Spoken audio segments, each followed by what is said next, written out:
Aujourd'hui, une très belle journée, puisque nous commençons à voir enfin des ébauches de solutions concernant le sauvetage de la graisse. Donc, en l'ouverture, nous avons eu un gap. Alors attendez, je vais agrandir le graphique pour que ce soit beaucoup plus visuel. Ici, donc, alors, on a un nouveau gap à l'ouverture. Donc ça, il faudra en tenir compte pour plus tard. Nous avons notre premier sar haussier que je mentionne ici. Nous avons un magnifique marubozu, vraiment, alors là, il n'y a pas mieux. Il est très beau et il s'arrête au contact de la MM20. Donc, alors, nous avons cassé le sar baissier.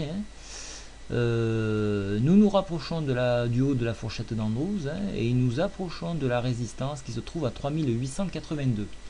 Alors je rappelle, c'est un peu plus loin, mais je rappelle qu'il y a un gap ici que nous n'avons pas comblé, qui peut être un objectif pour plus tard. Maintenant je reviens sur la MACD. Donc ici on peut voir qu'on a notre premier histogramme vert. Le stochastique repasse au-dessus de sa moyenne. Et là, important, regardez, nous avons le rock'n'roll qui commence d'hésiter, donc ça c'est un bon signe.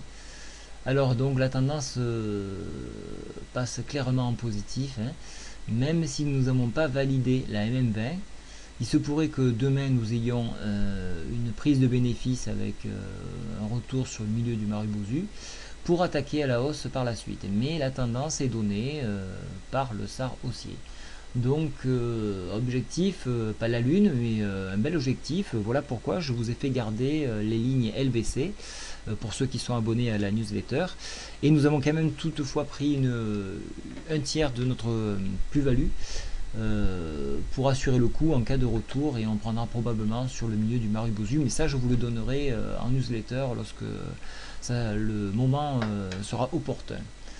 Donc si je jette un petit œil sur l'hebdomadaire, donc bon ben là voilà, peut-être qu'on va repartir donc et faire le W, donc le double bottom.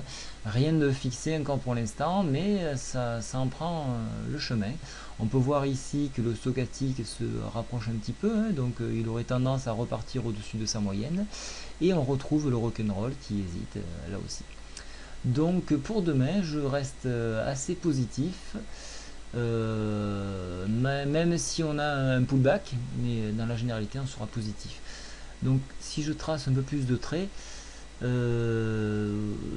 le retour peut se faire sur 3857 pour les baissiers, puis 3845 pour les extrêmement baissiers. On ira couvrir le gap jusqu'à 3811.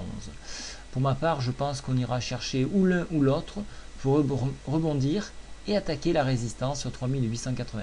Donc d'une manière générale, une hausse, mais peut-être qu'en début de séance, une baisse. Voilà, je vous ai tout dit. Écoutez, je vous souhaite une très bonne journée. Merci à vous de venir nombreux sur le site.